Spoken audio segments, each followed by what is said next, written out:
নমস্কার, আমি গৈরিকা, কলকাতা ক্যানভাসে তোমাদের সকলকে স্বাগত জানাই। আলো ফালো জ্বলে দিই, অন্ধকার লাগবে তাহলে, মেঘলা আছে তো তাই জন্য। আজকে আমাদের একেবারে শিরে সংক্রান্তি অবস্থা, বুঝেছো তো। আজকে আমাদের জল চলে যাবে আর একটু পরেই, সেই আসবে বলেছে দুপুর 1টা-1:30টায়, তার আগে নয়। আর এদিকে দেরি করছে মানে ওদিকে ওই যে আরেকজন দেখো, ওর কোনো চিন্তা নেই না। সেই চিন্তা নেই, বাজার করে নিয়ে এলাম সকালবেলা, এত লিস্ট দিয়েছি। এটা আমাদের আজকে আমি এত লিস্ট দিয়েছি ঠাকুরের। ঠাকুরের তো লাগবেই, বলো কি কথা। যাই হোক, সেটা তো আপনি বাবা ও এটুকুও করবে না। আমি যে গাছটা একটু জল দিয়ে দাও না, আমিই তো করবো, আমাকেই তো করতে হবে। বাবা কি সকাল থেকে করে যাচ্ছ। কেন তুমি কি বলো না, কালকে রাতে মুর্শিদাবাদ বেরিয়ে যাওয়ার কথা ছিল, এই অশান্তি ছিল, যেতে পারলাম না। আমি যাবো, যাবে 16 ট্যুর শুনবেই, শুধু ওই 16 ট্যুর আর থাকবে না। আমি যাবোই, আমি একদিন যাবোই, ওই শুনেই যাবে, দেখে নিও তোমরা গল্পটা। এসব কথা বলো, মানুষকে পজিটিভিটি দাও। এই চুপ তো থাকে, অত কথা বলার আমার সময় নেই। আজকে ব্রেকফাস্টে আচ্ছা ঠিক আছে, আপাতত তো আমি আলুর তরকারিটা রান্না করি, রুটি আছে, আলু সেচকি দিয়ে আজকে সকালবেলা ব্রেকফাস্ট হবে। বাবা এটাকে শো করেই যাচ্ছে। আর ডিম সেদ্ধ হবে। আর আজকে আমি বলেছি গোবিন্দভোগ চালের ভাত খাবো। ওরা কি খাবে আমি জানি না, যদি ওরা তাই খায় তাহলে তাই করে দেবো, আর নাহলে আমি তো খাবো এটাই। আজকে সকাল সকাল উঠেছি, কেন জানো তো, ওই যে জল চলে যাবে বললাম না, সাংঘাতিক অবস্থা হয়ে যাবে তা না হলে। সব জল টলগুলো, ভাত টাতগুলো করে ফেলি, গজার মাংসটা, এগুলোর তো জল লাগবেই। সেই জন্য গুজরাটে থাকে যে রুমিতা এসছিল, রুমিতা আমাকে দেখি সেদিনকে হোয়াটসঅ্যাপে একটা মেসেজ দিয়েছে, ও দিদি তুমি ওই গানটা একটু গাইবে ওস্তাদজির, ওই রশিদ খান, आओगे जब तुम साजना। আমি বললাম এত মনে মনে ভাবছি এত কঠিন গান, আমাকে কি পরীক্ষা নিচ্ছিস, কি জ্বালা বলো। তো যাই হোক, গানটা আমি খুব ভালো জানি না, এক লাইন জানি, ওর জন্য গেয়ে দিই এই কাজ করতে করতে, তবে আমার কাজটাও ভালো লাগবে করতে।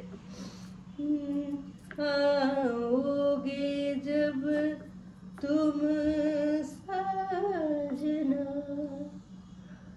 अंगना फूल खिले, बरसेगा सावन, बरसेगा सावन झूम के,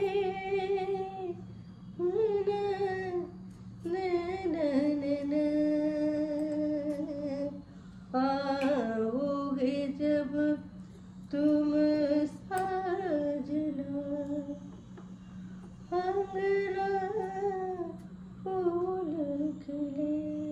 সম্ভবত এরকমই গানটা। কি অসাধারণ, মানে এসব গান না চট করে ওরমভাবে করা যায় না, এগুলোর একটা মুড লাগে, প্র্যাকটিস লাগে। আজকে কত বছর হয়ে গেছে। অনেকেই বলো তোমরা গানের চর্চাটা কেন ছেড়ে দিলে, আবার করো। এই জিনিসটা না জানো তো, একবার চলে গেলে না আর ওইটার জন্য সময় বের করা খুব মুশকিল হয়ে যায়। আর সময় যদি বেরও করি তাহলে অন্য কাজগুলো শেষ। এমন নেশা না, একবার যদি হারমোনিয়াম খুলে তুমি বসে পড়েছো তাহলে আর রক্ষে নেই। কারণ আমাদের তো এই জিনিসগুলো খুব ভালো লাগার জিনিস, দেখবে যেটা তুমি ভালোবাসবে সেই জিনিসটাকে ছেড়ে উঠতে ইচ্ছে করে না, যেতে ইচ্ছে করে না। সেরকমই গানটাও আমি যদি খুলে একবার বসে যাই না, তাহলে সেদিনের জন্য সংসারে তালা পড়ে যাবে। তারপরে কি, যখন প্রোগ্রাম করতে হবে, একটা তাড়া ছিল তো, প্রোগ্রামে যেতে হবে, রেওয়াজ করতে হবে, গলাটা ঠিক রাখতে হবে। এখন যেহেতু সেই ব্যাপারটাই নেই, সেই জন্য ওই চাহিদাটাও নেই। আর ভালো লেগে গান গাওয়া, ভালোবাসার গান গাওয়া, সেটা যেরকম আছে চলছে। আজ কাটা হয়ে গেল আমার আলু, তিনজনের আলুর মানে সাদা আলুর তরকারি তো, বেশি কাটার দরকার নেই। পুরোনো 3টা আলু ছিল, ওই দিয়েই কেটে নিলাম।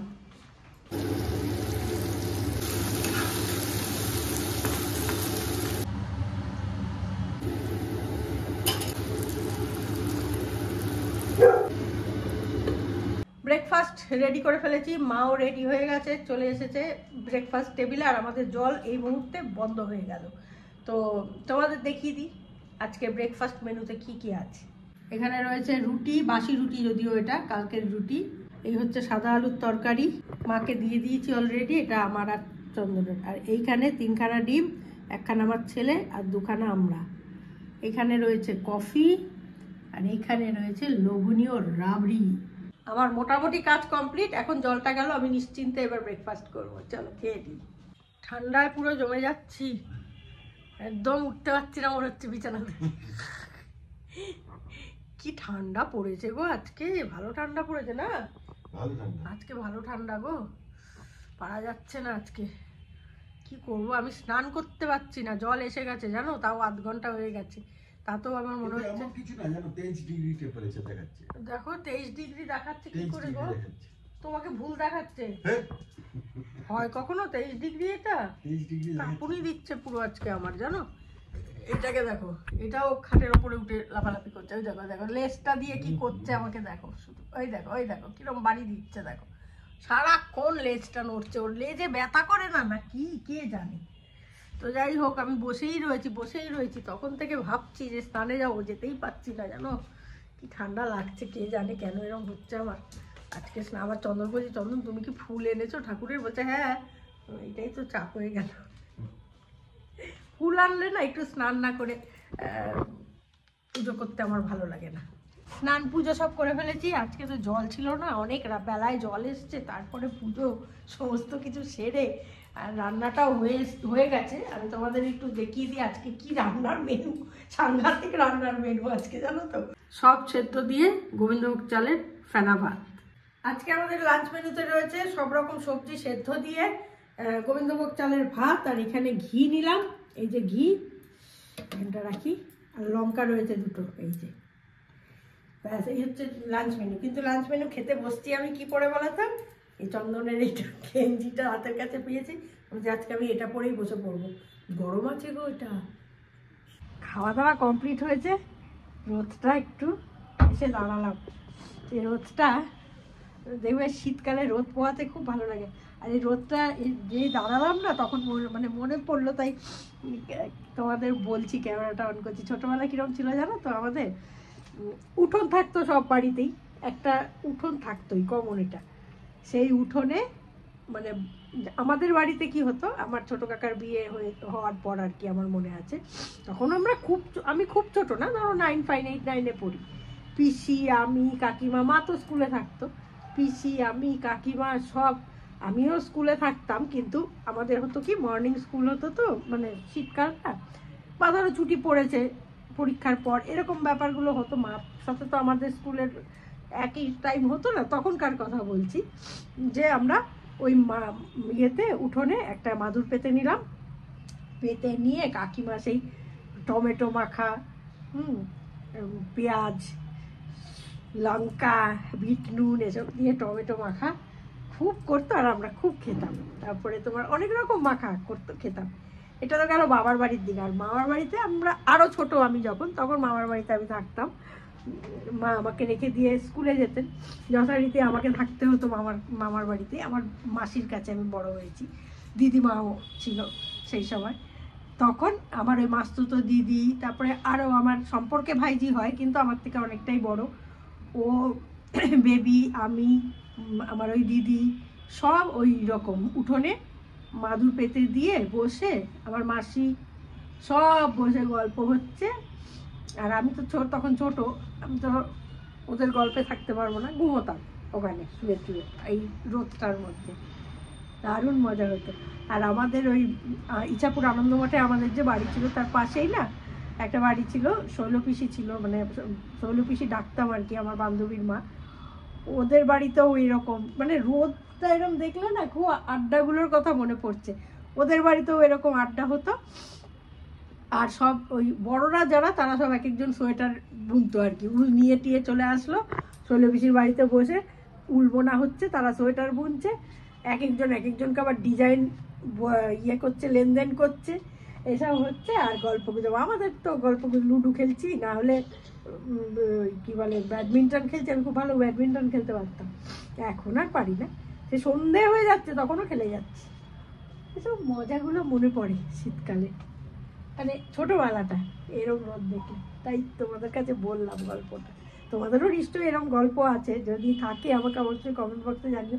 যদি কি আছে তো বটেই, কার কীরকম আছে একটু গল্প আমাকে জানিও, তোমরা অনেকে বলেছো আমার গানের জীবন নিয়ে কথা বলতে, ইউটিউবে কি করে এলাম কথা বলতে। নিশ্চয়ই একদিন আমি একটু সময় করে ঠান্ডা মাথায় বসে বলবো গল্প, নিশ্চয়ই বলবো। তো যাই হোক, আমি এবার একটু বিশ্রাম নিই, রোদটা একটু পোয়াচ্ছিলাম, ভালোই লাগছিল। আর এই সময় কুল মনে পড়লো আরেকটা, জানো, কুল মাখা, আর না হলে ওই নুন দিয়ে কুল চিবিয়ে চিবিয়ে কামড়ে কামড়ে কামড়ে কামড়ে নুন দিয়ে খাও। টক কুল। আর সরস্বতী পুজোর আগে কুল খাওয়া, লুকিয়ে চুরিয়ে, বাড়িতে কি ঝগড়া অশান্তি, বাবা ফেল করবো, ওই ভয়ে কুল খেতেও চাইতাম না। আর সবাই তো ভয় দেখাতো, খাবি না কিন্তু কুল খেলেই ফেল করবি। তো সন্ধ্যেবেলা গৈরিকা চলে এসছে মেলাতে, মানকুণ্ডু স্পোর্টিং ক্লাব, এটা মানকুণ্ডু স্টেশনের কাছে। তো সেখানে গৈরিকা এসছে, এখানে মেগা ট্রেড ফেয়ার হচ্ছে, এই যে কথা বলছি। আমার ভালো লাগা এটাই যে ওরা সকলেই বলছে আমরা দেখি, বিভিন্ন জায়গা থেকে আসা, কিন্তু ওরা সকলেই কলকাতা ক্যানভাস মানে দেখে, এইটা আমার। তো এখানে মেয়েদেরই মেনলি সমস্ত জিনিসপত্র এসছে এই মেগা ট্রেড ফেয়ারে, গয়না, চাদর, শাড়ি, সালোয়ার, আরও নানান রকমের বেশ কিছু কাউন্টার রয়েছে। আজকে শনিবার, আগামী কাল রবিবার আরও বেশি ভিড় হবে আশা করা যায়। তো গৈরিকা, এই মেলাতে এসে কি বুঝছো, কেমন লাগছে? খুব ভালো লাগছে, দারুণ সবকিছুই, এবং বেশ রিজনেবল দাম। বিশেষ করে আমি শাড়ির জগৎটাই তো বেশি ভালোবাসি। শাড়ি দেখছিলাম 500 টাকা থেকে শুরু করে ভালো ভালো শাড়ি আছে, মানে 500 টাকায় কিনতে পারবে এরকম শাড়ি আছে একদম শান্তিনিকেতনে। তো তুমি কি আর ঘুরে দেখবে না হয়ে গেছে? না, আমি একটু শাড়ির স্টলটায় যাবো আরেকবার। আচ্ছা, দাদাকে একটা কিনে দিতেই হবে আজকে। এ বাবা। তো এখানে বেশ কিছু রো করা হয়েছে, 4টে রো আছে, এই রো জুড়ে সমস্ত জিনিসপত্র রয়েছে, ভ্যারাইটিস নানান রকমের জিনিস রয়েছে এখানে পাওয়া যাচ্ছে। মানকুণ্ডু স্পোর্টিং ক্লাবের পুজো, এই নিয়ে কিছু বলার নেই, হাইওয়েট পুজো, হেভি ওয়েট পুজো আর কি। ওই যে মা জগদ্ধাত্রী মা ওইখানে থাকেন আর কি। তো গৈরিকা, হ্যাঁ, দেখি আমি তোমাদের দেখিয়ে দিলাম স্পোর্টিং ক্লাবের মাঠে হচ্ছে এই মেলাটা।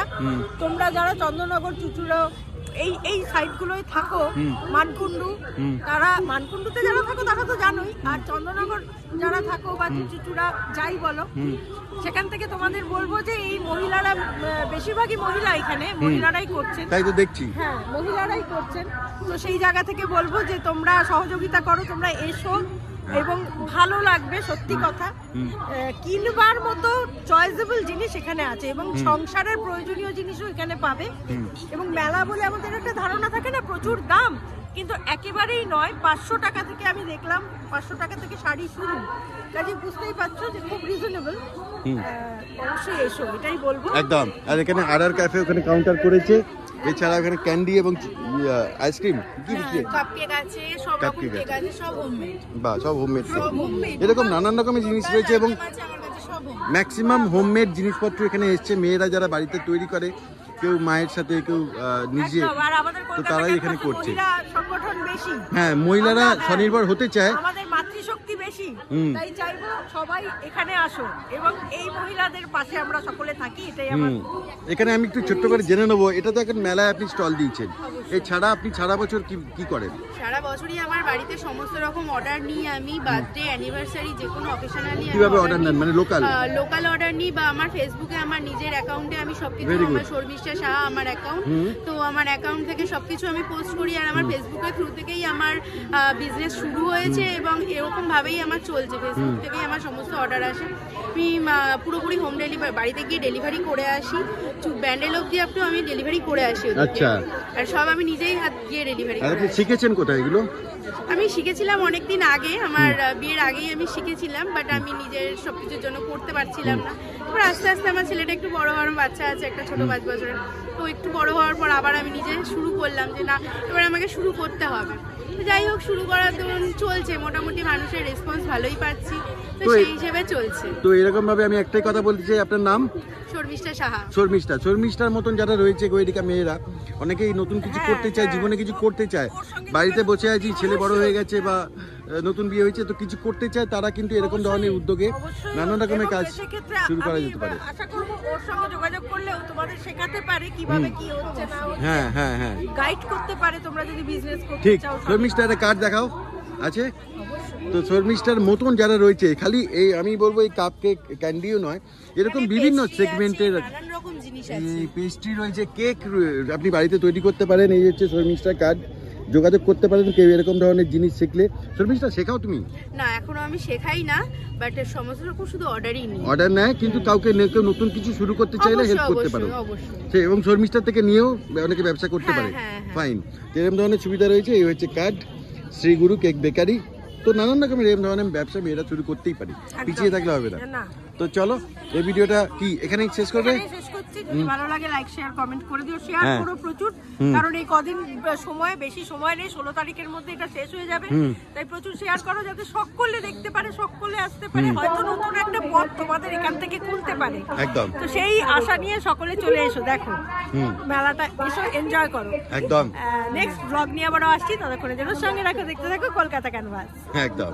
আর চন্দননগরের রায় বুটিকের রায়, এই হচ্ছে রায়, এও ব্যবসা করে, বিজনেস করে। তো নতুন যারা মেয়েরা রয়েছে, যারা কাজ করতে চায় বা কিছু করতে চায়, তাদের জন্য তো অবশ্যই একটা আইডেন্টি তৈরি হওয়া দরকার। তাদের জন্য ইন্সপিরেশন হচ্ছে এই রায়ের মতন মেয়ে, শর্মিষ্ঠার মতন মেয়ে। এরা হচ্ছে তাদের আইডল। করতে হবে কিছু না কিছু, কোনো কাজটাই ছোট নয়, প্রত্যেককে নিজের পায়ে দাঁড়াতে হবে। একদম। থ্যাংক ইউ রাই। নতুন মেয়েদের কিছু বলবে যারা কাজ করতে চাইছে বা একদম এগিয়ে আসতে হবে, তো সবাইকে তো এগোতে হবে। কিন্তু তারা কনফিউজ কি নিয়ে করব, যেটা যার ভালো লাগে, যেটা প্যাশন, যেটা হবি। আমার যেমন শাড়ি প্যাশন ছিল, আমি শাড়ি নিয়ে তাই করছি। আচ্ছা। যেটা যার প্যাশন, যেটা ভালো লাগে যার। আর এখন সোশ্যাল মিডিয়া অনেক সুযোগ রয়েছে অনলাইনে সেল করার। এখন তো অনলাইন প্ল্যাটফর্ম তো খুব ভালো প্ল্যাটফর্ম একটা। শর্মিষ্ঠা তোমার কি আছে? আমার রাই না, বাচ্চা, এই রাই বাচ্চা, এই যে মানে এরকম যারা বাচ্চা রয়েছে তারাও কিন্তু করতে পারে, শুরু করতে পারে। আমি তো এক্সিবিশনই করি, আমার কাজটাই হচ্ছে অনলাইনে লাইভ করা, লাইভের থেকেও বেশি আমি এক্সিবিশন করি। আমি ম্যাক্সিমাম টাইম কলকাতাতেও এক্সিবিশন করি। আচ্ছা। আমার এক্সিবিশন চলে সব সময়, আমি এক্সিবিশন করি। বাড়িতে বসে থাকার কোনো এখন প্রশ্নই ওঠে না। টাইম নিয়ে কোনো অসুবিধা হয় না, বাচ্চা দেখা, সংসার করা, সবটাই প্রবলেম হয়, সবটা ম্যানেজ করে করতে। টাইম ম্যানেজমেন্ট সবথেকে বড় ব্যাপার, সেটা রাই করতে পারে। থাকলে সবটা করা যাবে। Thank you Rai, thank you very much. চলো এই ভিডিওটা এই পর্যন্তই, দেখা হবে পরে কোনো কলকাতা ক্যানভাসের ভিডিওতে। ভালো থাকবে।